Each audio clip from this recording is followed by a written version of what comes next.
edition of Morning Scone, presented by Brock, the Baton Rouge Orthopedic Clinic, and Hudco Roofing, hudcoroofing.com. Do business with someone you know. Hudco Roofing, hudcoroofing.com. All right, y'all, how about it? Ooh. Sorry about that. How about it, y'all? How about it? LSU pulls off the sweep. They go to Starkville and they manage to get it done. It's incredible when you think about how different. This is why I love baseball. Like, look, we all love football, right? I mean, of course, football is everybody's first love here, and I get it. I get it. But in football, if you lose your opener, you're done. You better be hitting the ground running week one throughout the season. Football isn't structured to where you have the opportunity to improve throughout the season. So it really limits the pool of contenders.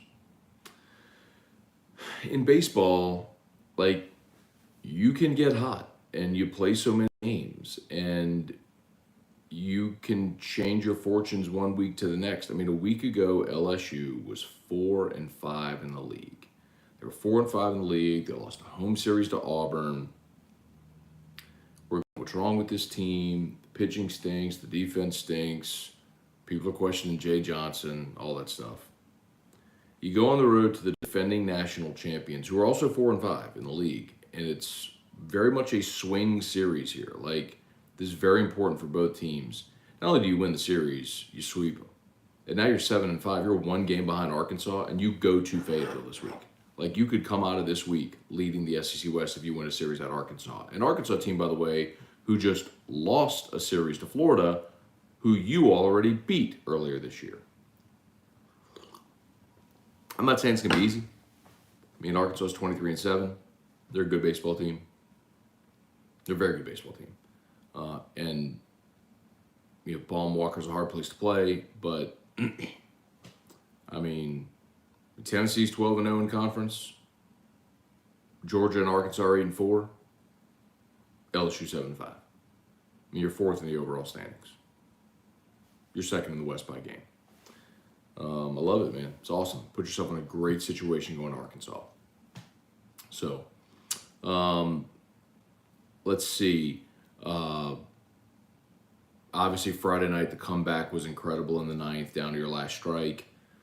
Really, Raiselman put LSU in a position to win that game, coming in nobody out, second and third, there in the seventh.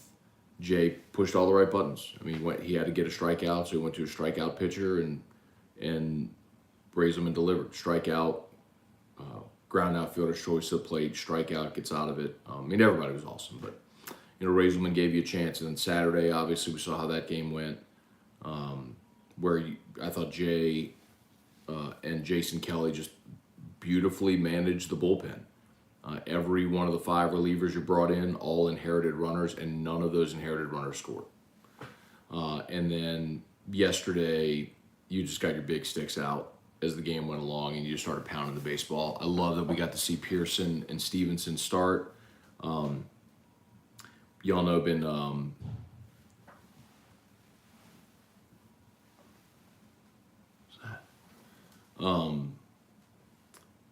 we've been talking here for a while now about Stevenson and certainly Pearson as well, those 2 freshmen, and how the future of LSU's outfield is in very good hands, and it appears the future is now. So we talked a little bit about it on some people y'all asked on Twitter, but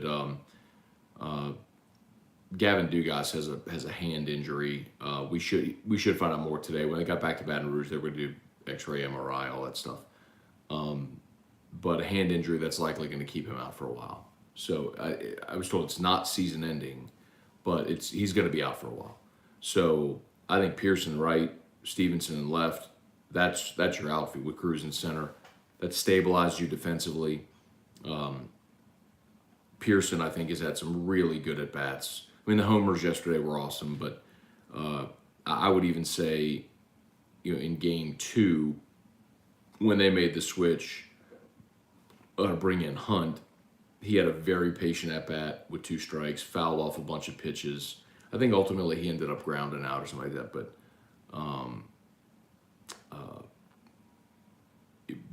his job was to make the new pitcher throw a whole bunch of pitches to show everything in his arsenal. He's just a very, very mature hitter. He's a very patient hitter, good ABs. So anyway, I'm excited about it.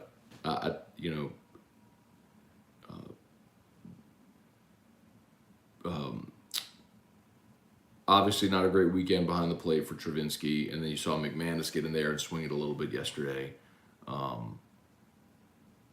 So, again, this is not a criticism of any player. I obviously think Travinski has a spot on this team.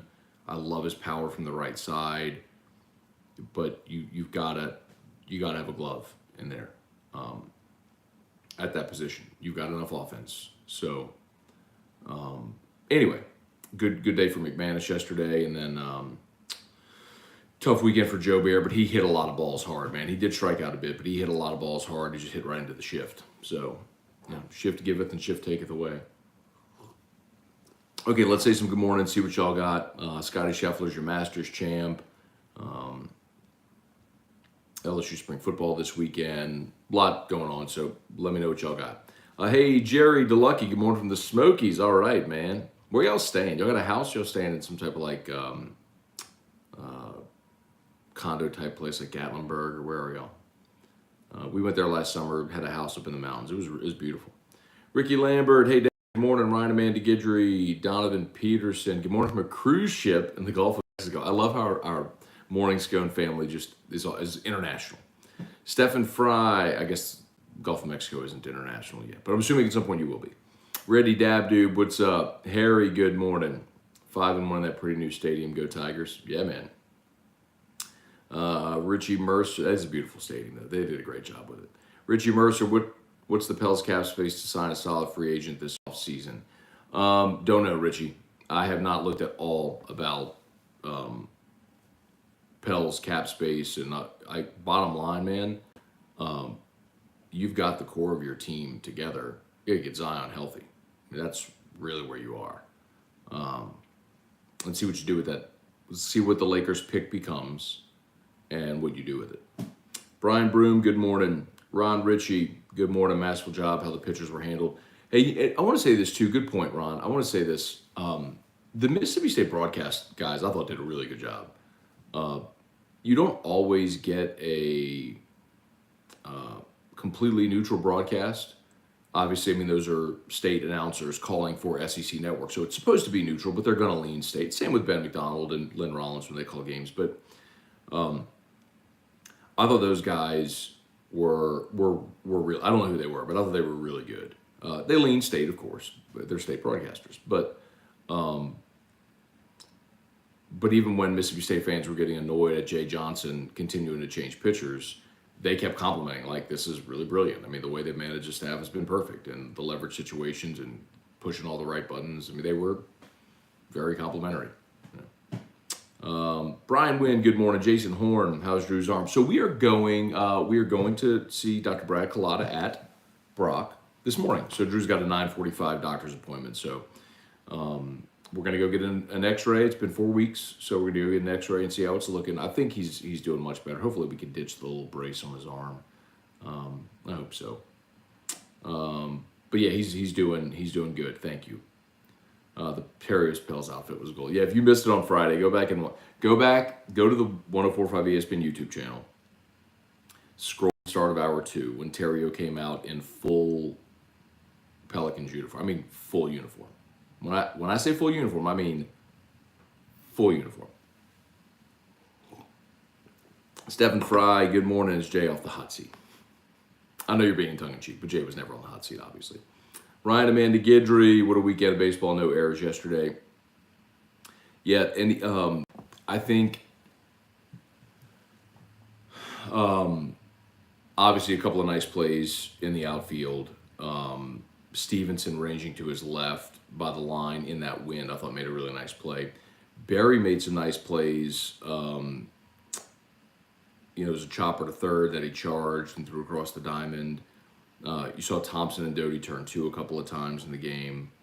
I thought it was Morgan had a beautiful play at first where he stabbed one down the line and took it himself.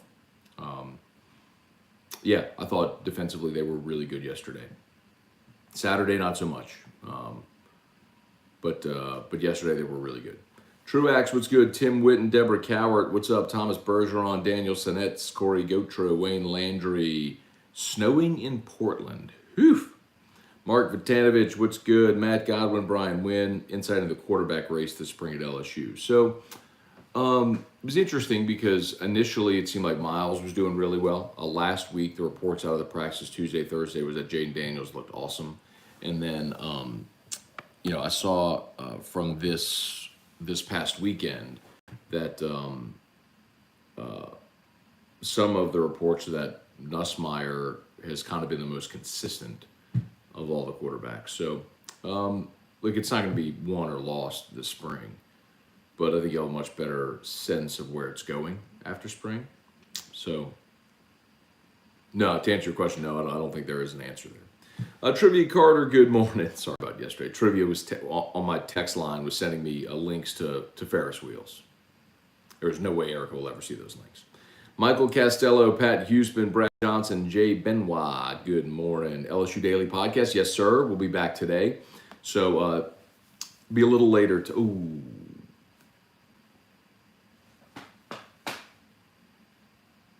totally forgot because I got to bring Drew to the doctor at 9:45.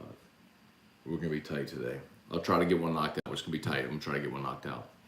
Jonathan Martin, Brandon, huge getting the sweep this weekend. It was indeed. Connor O'Neill, LSU going to Arkansas with a chance to own a share lead in the West, or they could sweep Arkansas and have the outright lead in the West. Jesse Brown, morning, Matt. LSU baseball swept a good Mississippi State team. Tell them, the LSU fans, LSU baseball is fine.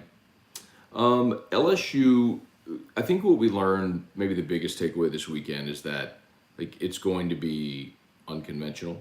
You're not going to have a situation where you have three starters that go 6 innings, or maybe any starters that go that deep. You're going to ask, Jay and Jason Kelly are going to ask their starters to get them 9 outs, 12 outs, whatever it may be, and hand the ball off to the next guy because, that's probably because of the strength of this pitching staff isn't its front end starters. The strength of this staff is its depth of quality arms. Someone asked yesterday, what guys are big leaguers on this staff, and so I did ask after we got off the show yesterday. A scout buddy of mine said, "Hey, who's a big leaguer on the squad right now?" Raiselman, for sure.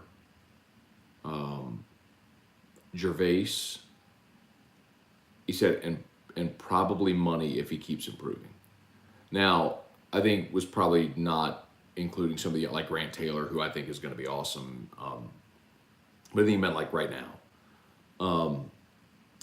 So I don't think you have this great depth of elite arms, but you have good college pitchers that can throw strikes and know how to get guys out. Riley Cooper had a brutal start to the season. He's become a really good stopper from the left side. Trent Vittmeyer, who's been here forever, has had a really uneven career because he just was not always reliable. Jay Johnson said last week the best compliment I could pay him is I trust him. And it's true. He goes and pumps strikes, and he's very poised on the mound. I mean, I'd say the same thing about McHale. Obviously, Raiselman has been such a great addition to have the kind of a power arm in the back of a bullpen. I mean, the luxury of having Devin Fontenot, being able to call him up and say, hey, I need a strikeout here, 3 pitches, boom, with runners on base, bases loaded, get you a strikeout. I mean, you've got it. That's going to be their formula, is what you saw this weekend. I mean, you're probably going to see a whole bunch of pitching changes because they're going to lean into the depth of their staff. It's not going to be a handful of guys that they go to get them through a weekend. It's going to be 10, 12 guys they go to get them through a weekend. Sean Kaminsky, morning, Matt. Always more fun when LSU baseball has a good weekend. Any chance LSU escapes with no sanctions for basketball? No. It says transfers are coming to them. They know something we don't. No, that's just a situation, Sean, where like maybe it's someone who's not getting a chance to play where they are, so like the kid from NC State. I don't know his backstory. We'll dig into it today, but I'm theorizing here. Maybe that's a guy who doesn't love his situation. Doesn't get a bunch of playing time, and Matt McMahon says, "Hey, look, you come start in the SEC. I need bodies. You will start day one, and you will start every game this year. You will start 30 games for us this year. You want to put on a show for scouts at the next level? Here's your chance to get on the floor and go run some ball. You know what I mean? So that could be appealing. We talked to Justice Hill from Murray State. I mean, you go from playing mid-major ball to SEC ball, you'll have a better chance to put on for scouts, right? And play for the coach that recruited you. So it's just different circumstances. Wendell Norman, it's early. We're making progress. Heck yeah. Reed Rule, morning, Matt. Is Gervais essentially our closer now? It seems like it, doesn't it? I mean, that's the guy clearly that they trust in those high leverage situations. I mean, if it's the end of a game and you're protecting a 1-run lead in the ninth, they're giving the ball to Gervais. Larry Garner, good morning. Hey, Taz, good morning. Let's see. We all know the players the Saints are linked to in the draft. Is there a surprise player you think the Saints could draft that's not being talked about, like a wide receiver or a tackle? There's always a possibility. Listen, Taz, nobody had the Saints taking Peyton Turner last year, right? I mean, you go run through every mock draft, any mock draft anywhere last year, and nobody had the Saints taking Peyton Turner. Nobody. Not in round one anyway. Maybe in round two, but nobody had him taken in round one. I'm more interested, Taz, and this is why I hate the fact that I don't have Mike D on the show, man. It's just, I just love the guy. He's such a resource. Like, throughout the years, Mike would always give me a name of a guy that he knew that they loved. And, I mean, I remember Stephon Anthony was a guy that Mike kept giving us Stephon Anthony's name forever, and they drafted him. Last year was Ian Book. Mike predicted weeks before the draft that the Saints were going to draft Ian Book. I mean, he just,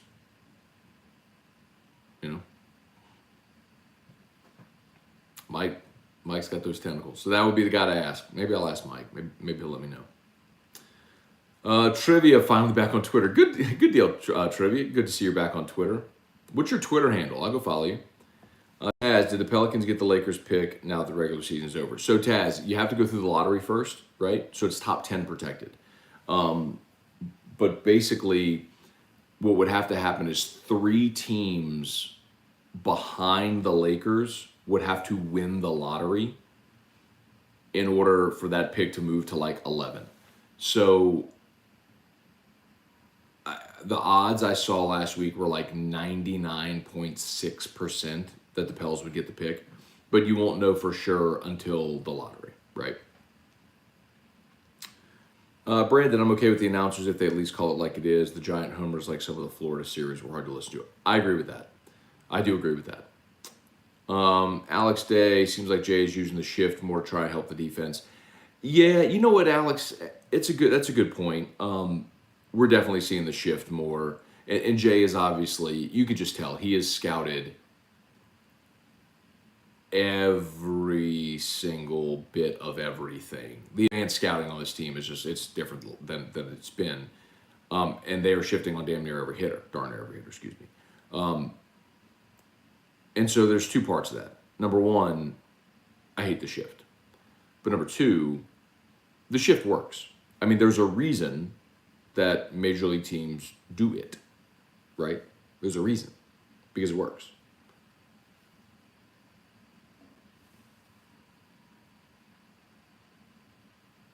Hang on, Drew's backpack's beeping. Hang on 1 second, y'all. Sorry.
Sorry about that, y'all. Got a leak on his feeding tube. Oh, well, clean that up in a little bit. All right, shout out to Brock, y'all. Baton Rouge Orthopedic Clinic. As I mentioned, we are going to Brock today. Dr. Brad Collada, gonna do some x-rays on Drew's arm. So pediatrics or anything, if you need an orthopedist, Brock is just the best. So y'all go see him. Of course, Hudco Roofing, HudcoRoofing.com. Y'all, we are expecting a lot of rain in the area this week. Tell you all the time, only two ways to find out if you got roof damage. Let someone inspect it or wait till it rains and find out if you get water in your house. And one of those options is better than the other. So let us come do a free, no obligation roofing inspection. HudcoRoofing.com, HudcoRoofing.com. Henry Gordon Bennett, tell Terry to bail on the Pels since he jumped on board. They lost by like 60 the last two games. In fairness, Henry, they're also resting everybody. So, last night was a total rest day. I mean, you had what amounts to a G League team run the floor last night, so no big deal. They had clinched with the Spurs loss on Saturday. Jamie Leday, Wednesday's gonna be a lot of fun. Pels hosting the Spurs. I love that they had clinched, so they got to give everybody a rest day. So Ingram and Jonas and all CJ, all those guys got a rest day yesterday. So now they will basically have had Sunday, Monday, Tuesday off, 3 days off before they play on Wednesday. They're playing against San Antonio.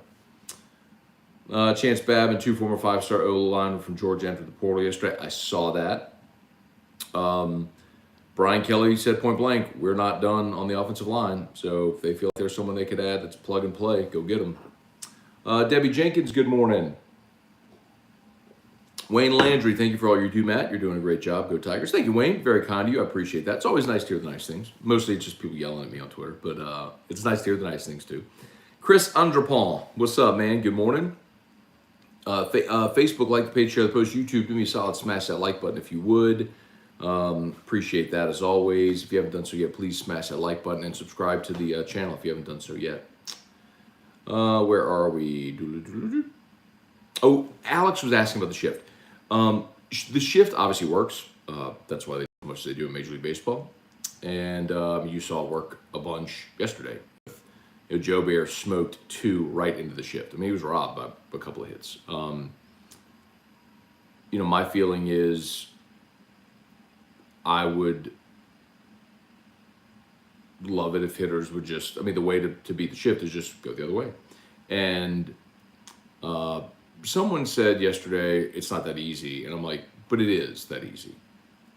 It's not that easy on an inside fastball to hit an opposite field home run, but to just push the ball down the third baseline, that is easy. Yes, it is. If you're a lefty, and if they're shifting the other way, yes, it is easy. But guys just want to smash homers. They don't want to just get on base, and I think that's selfish. Like, your job is to get on base, keep the merry-go-round going. Get on base for the next guy. And especially on a lineup like this where, you saw it yesterday. They pitched around Cruz to get to Barry. Well, then they pitched around Barry, and they had to deal with Doty. It's like, there ain't no let-up. You pitch around Doty, okay, there's Pearson sitting there with 2 homers on the day. Good luck. Let's see. Eric Wilderrotter, morning, Matt. Sorry if this was mentioned, but seems like the turf infield, which is a joke, helped us. Isn't Arkansas also turf? All right, y'all, help me out here. I don't think Mississippi State was turf. Around home plate was turf, but I think the rest of the field was natural grass. Hang on, let me go check. I want to look at some highlights. Like, for example, the Dylan Cruz double. It's turf in foul territory, like at the box, and it's turf around home plate. But the baseline, the infield is dirt.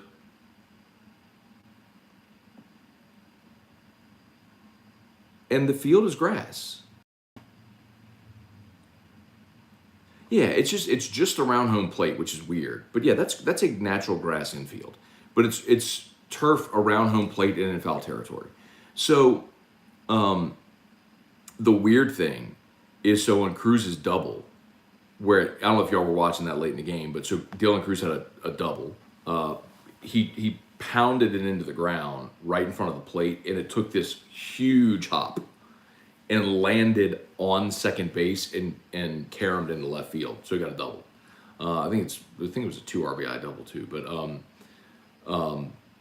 But yeah, I mean, that basically was a trampoline. I mean, he hit the ball. Otherwise, that's just a chopper on the infield, and he's out at first. You may not even get a run home. Instead, it just it pounded it into the dirt. It just just like hitting off a spring, just right into the air. So, let's see. Whoops. Tim Gautreau, Trivia Carter, thought nightcap moved to Sunday after the last game. So yesterday, trivia, just full disclosure, after LSU ended, I took you for a ride, and then I watched the Yankees, Red Sox, and then I watched the Pelicans. So I was just relaxing. But yes, I probably will start to do a Sunday night show, I think, after the series ends. Next Sunday, obviously, is Easter, so there's a Thursday, Friday, Saturday series this week. So, and I will not be able to do a show on Saturday because we have Erica's family's Easter stuff on Saturday. Jonathan Martin noticed Riley Cooper would change his arm angle every couple of pitches. It might depend on what pitch he's throwing. And I don't know that, but that's pretty common that pitchers would have a different slot for different pitches that they throw. Sean Kabisky, what second and third rounders are we going to pick this year? Don't know, man. It's more for me, I think, about position. If you go wide receiver, offensive line, or offensive line, wide receiver 16, 19, I think you need defensive tackle or safety at 49. That's what I'd kind of like to see him do. Taz, what happened to Mike D? So Mike D took a full-time job with WL Radio, so he can no longer come on our show. Kenny Futch, those who follow the Pels have no life. That's not nice, Kenny. I follow the Pels. I feel like I have a life. I love all things Louisiana. I love to support Louisiana's teams, and the NBA is a ton of fun. It's a vastly superior product to college basketball, which is an abomination right now. The size, the speed, the athleticism, the skill level, it's great fun. It's 2 hours and 15 minutes. Don't be the old guy curmudgeon. I guess you can be old guy curmudgeon if you want to be, and just shout at the rain or whatever. But there's a reason why in 20 years the NBA will be more popular than baseball and maybe even football. And you can laugh, but there was a time in this country where nobody thought anything could ever surpass Major League Baseball as the national pastime, and football has done that. And when you look at metrics, when you look at the average age of an NBA fan, it's younger than football, baseball, certainly golf, which is old. I mean, of the major sports, it's skewing younger, which means that in 20 years from now, when all you old dinosaurs are, sleeping in your recliner, not watching anything, the people who are making the money in the prime earning years of their life are going to be watching the NBA, and that's going to make it a more valuable TV product. You don't have to like it. I'm spitting facts, bro. Let's see. Trivia is on Twitter at nonstop Mr. Carter. Got it. Okay. Taz, does UNO still exist down there in New Orleans? They used to have a decent basketball program years ago. Yeah, man, they had a good basketball program this year. I thought they made the tournament. Or no, they did make the tournament. They were close to making the tournament. Eugene Sutherland, what's up? Bonus Matt. Here every morning, man. Bonjour, Matt. Got it. Justin Franks, Duty Noble is an outstanding facility. Everything there is easy to do. Get food, walk around. They allow ice chess. Best fan experience. That's cool. I mean, they nailed it. I mean, they did. I haven't been to the new stadium yet, but it is gorgeous. It is the standard in college baseball. And the weird thing is, when LSU built the box in 2009, it was $35 million, and it was the pristine cathedral of college baseball, but that was in 2009. That's been 13 years. And since then, State's redone their field. Florida's built a new park. Kentucky's built a new park. Bama's built a new park. South Carolina. It's just, it's so weird, but it's like an arms race, and LSU was first, and now everything that's followed is just better, you know? Hang on one second. I think Drew's awake. Hang on one second, Drew's awake. Coming right back.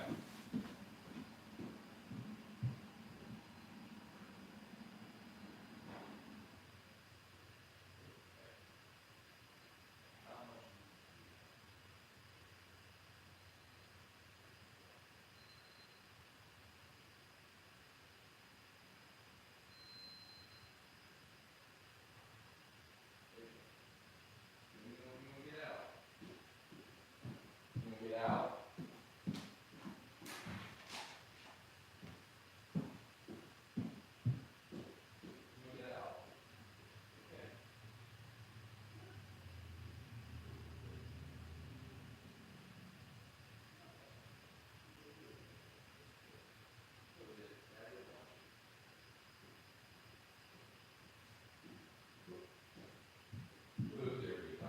You want to say hi to Dad's show? Okay, come say hi to Dad's show. Come say hi. They love to see you. Come say hi.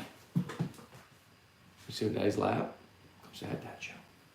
Oh, my sweet boy. Okay. Okay, my baby. There's my boy. You want to say hi, Dad show? Mm-hmm. Say hi, Dad show. Hi, Dad. Oh, that was so sweet. Hey, do you want to tell him where are we going to go this morning? To see Dr. Brad at Brock. Do you know we're going to Brock? The Baton Rouge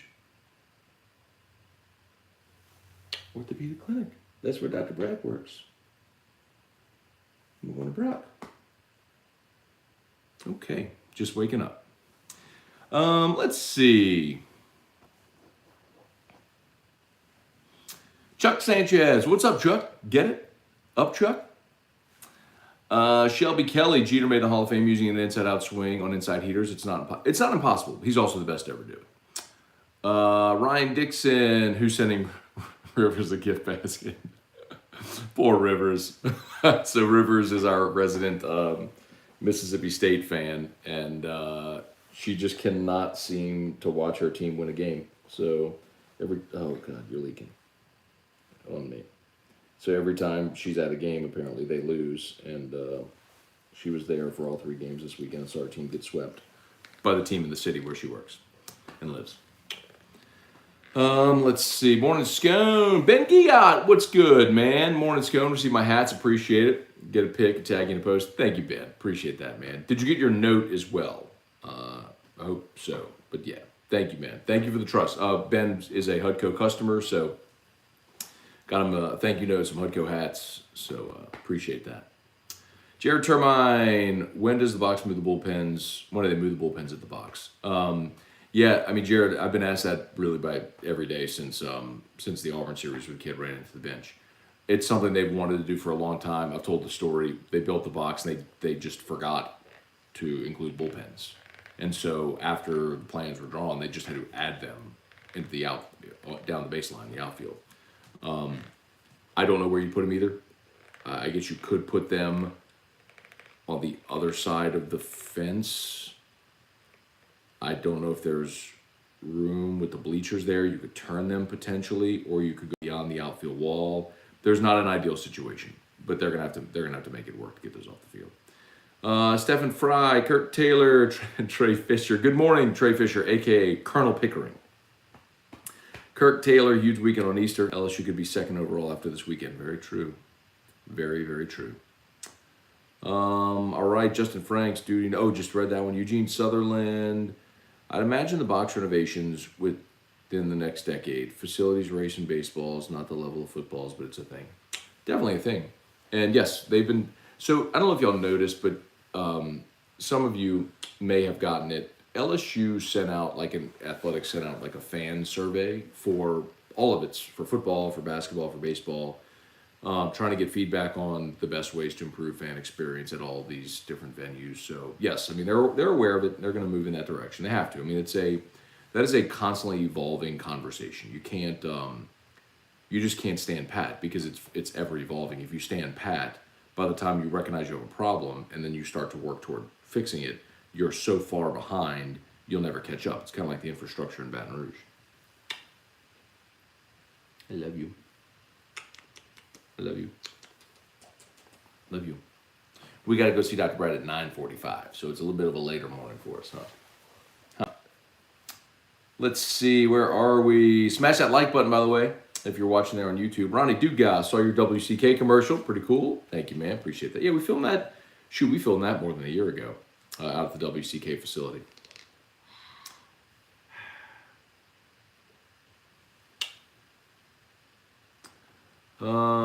Justin Frank, great people, by the way. Mike Wall and all the people over at WCK, they're just awesome, awesome people. Hard workers, ethical, just like great people, great family. Great people. Let's see. Sean Comiskey. Bro, the field was not turf, Sean. I'm telling you. Like, I just looked at a video of it. Behind home plate, the home plate area was turf, and the foul ground is turf. But that's the same at the box. The field is grass, and the infield is dirt.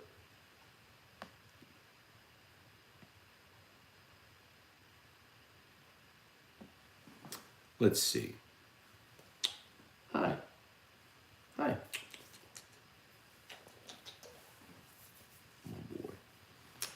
Oh, boy.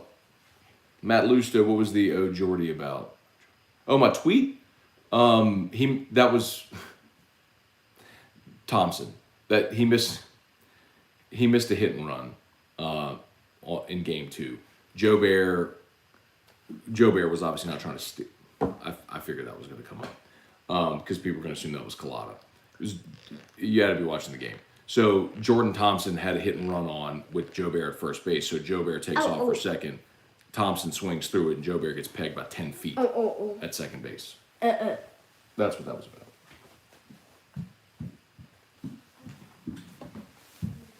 But then he did redeem himself because the solo homer later ultimately won the game.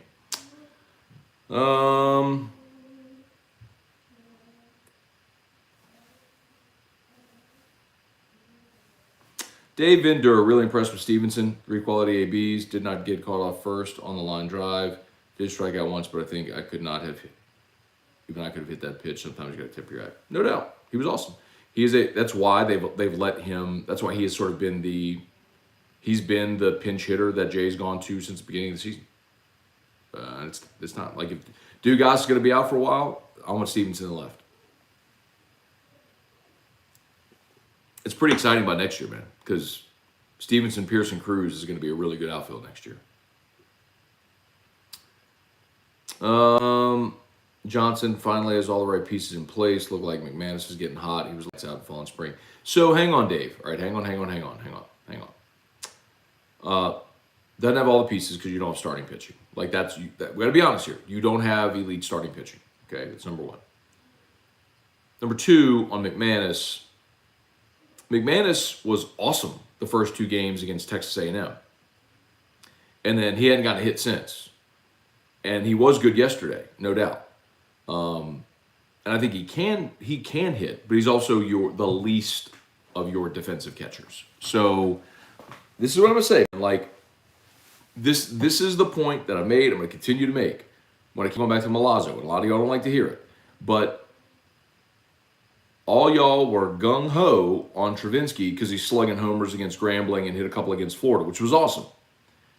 And the point I made was, what happens when you have a 0 for 12 weekend with 5 strikeouts and you're playing a subpar catcher? Well, that happened this weekend.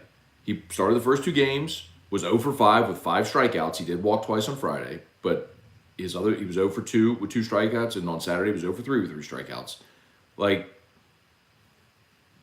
and you're playing a subpar catcher, what do you have to hang your hat on? Like, that's why you can't have someone at a premium defensive position just for their bat, because it's baseball. Like, the greatest hitters in the world are going to have 0 for 12 weekends. It's going to happen. Doesn't mean Travinski's not good. It means he had a bad weekend. Joe Bear had a bad weekend. Doty until yesterday had a bad weekend. Like, it happens. That's not a big deal. But that's why give me the glove 56 games out of 56 if it's an elite glove at a premium position. I've got enough bats in this lineup. And I can still, that's not to say McManus or Travinski will never play. But just like yesterday, you want to catch Travinski one game out of the series or McManus or in a midweek or have him pinch hit or DH? Absolutely. But, man, give me the glove at a premium defensive position 56 games out of a year, which is especially on this team, which is why Jay's going to play Milazzo as soon as he's ready.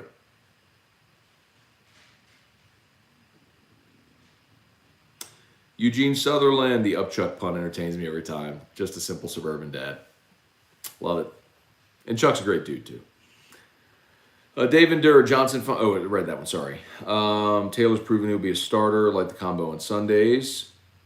Tommy Poole, Sean Comiskey, Dwayne Haskins. Man, that's sad. That's terribly tragic, man. 24 years old. Golly. Tommy, now that we know Will Campbell will start as a freshman, where do you think John Emery is going to fit? John Emery's a running back. Do you mean Emory Jones from Catholic High? From Catholic High? I don't know what Emory is more likely an interior lineman. And Tommy, I don't know that I'm necessarily saying definitively that Will Campbell is going to start. You're halfway through spring practice.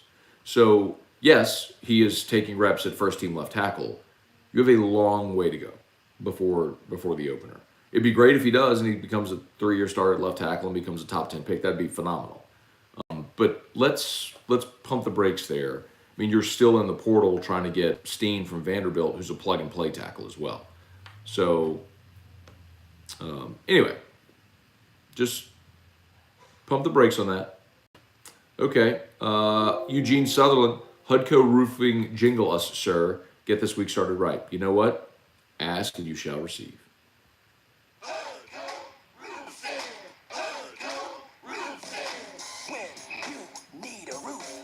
Someone you know, Scone and Terrio. All you need is Hudco. Call Hudco Roofing. 364-1007. All right, Hudco Roofing, HudcoRoofing.com. Brandon, let's see, Matt, I know you said you don't listen to other shows typically. Have you checked out Mikey Matuk's show? It's pretty good. I have not heard Mikey's show. I've just seen some of the clips on that they post on social media. Ultimate Warrior. Dave Vendur, sad about Haskins. I have questions on why you're trying to cross Interstate 637A. I don't know if it's the right time to ask that, Dave. I mean... Anyway, you're not wrong, but I mean, you get those answers in time. Let's see, Brandon, I'm with you, Matt. Give me Milazzo back. Any word on when he'll be back? Now, I mean, he's in the starting lineup against Grambling on Tuesday, and then was a late scratch. Knee just wasn't ready. Dave Endur hitting his highs and lows, but you cannot live with Travinski's 50% strikeout rate.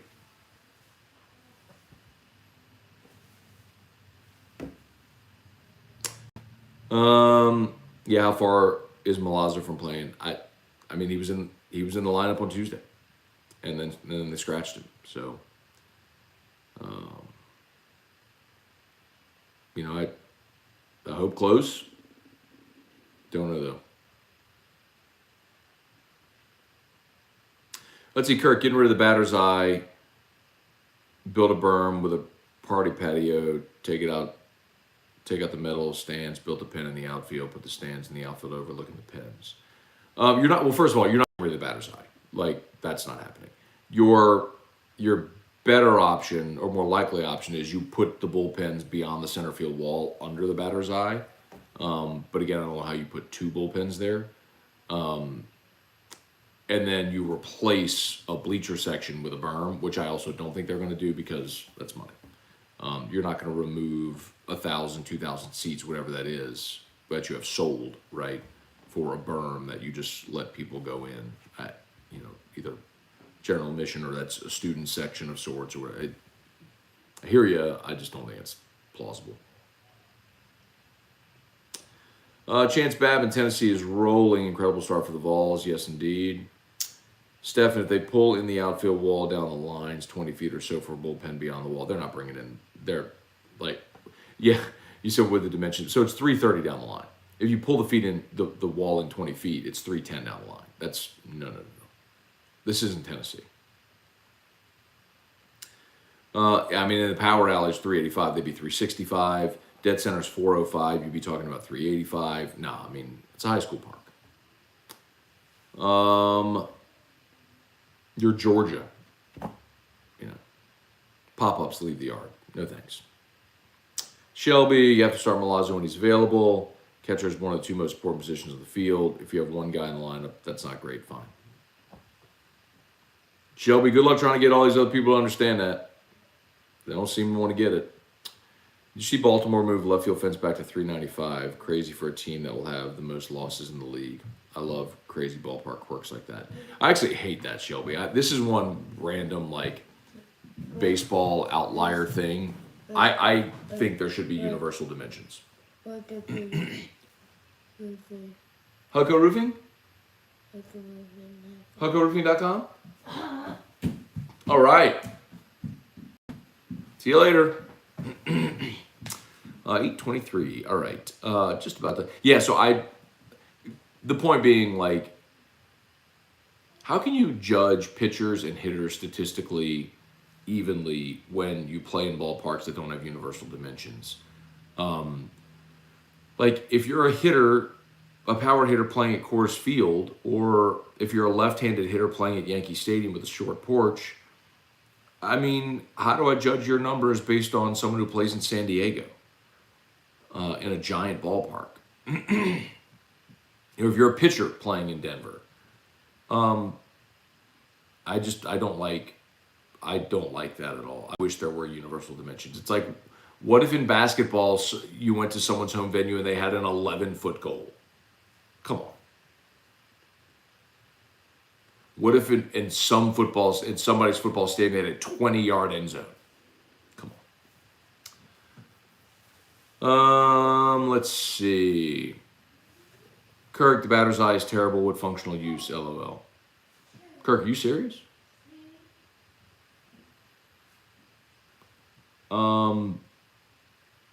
The functional use of a batter's eye is exactly what it says. It's so the batter can pick up the ball out of the pitcher's hand, because when they're looking at the batter, behind the pitcher, it's a big black or green space, so they can see. One of the biggest complaints of the new box when they built it is the batter's eye was like a tiny screen. I don't know if you remember this, but it was a tiny screen and everyone complained about it. So that's why they built the big, large batter's eye that they have there now. You're not getting rid of the batter's eye. It is a functional part of every ballpark. That's why there's a batter's eye. It's so when a hitter's looking, they're not looking at the sky or stands. You're trying to pick up spin. You have a neutral, opaque backdrop behind that ball.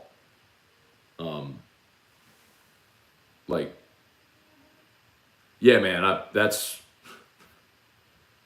bro, I mean, yeah, that's literally the functionality of a batter's eye. I mean, literally every park has a batter's eye. Shelby, I know what you mean about universal dimensions in Colorado. My point is the same. When you have different dimensions or different factors like that, the crazy Pesky's pole at Fenway, or when in Texas they used to have the flagpole in the field of play. This isn't goofy golf. Come on, man.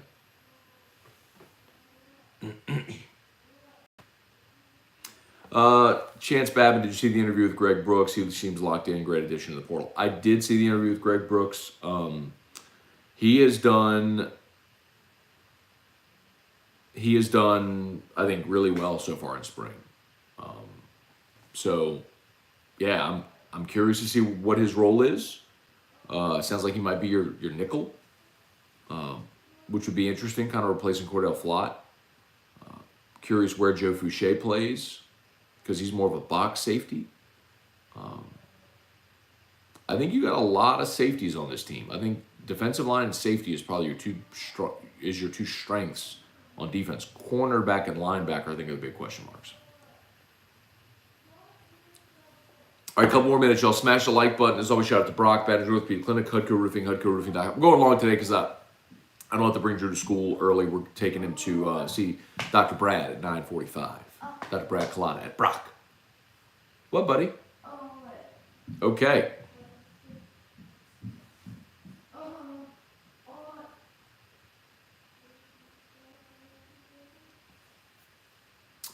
All right, a couple more.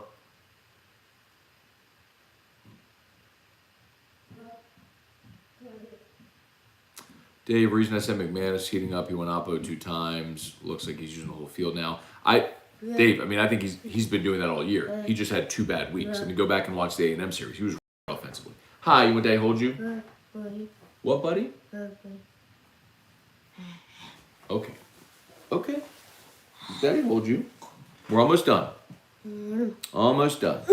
Matt Lusto, never heard that take. Universal dimensions would be really tough considering the influence of climate on the aerodynamics. You'd have to compensate for prevailing winds, air density, etc. That doesn't make sense at all. I mean, the only place where you would say climate, prevailing winds would be in Denver with the elevation. If you want to talk about like being on the bay in San Francisco, okay, but I mean, that didn't really affect Barry Bonds. Stick a needle in your butt. All right, let's see. All right. Dave, there was a day when everyone wore white shirts in the stands. Try playing outfield with that, LOL. All right. Let's see. I think we're done. Y'all. Okay. You ready to say goodbye? Bye, Dad. Say bye, Dad Show. Blow him a kiss. That was very sweet. All right, we're going to go get dressed. We're going to go see Dr. Brad at Brock. And then after we see Dr. Brad, where we're going to go? Near St. Lillian. All right. Y'all have an awesome day. We'll try to get you an LSU Daily podcast today. It really depends on how long we are at Brock with seeing Dr. Brad.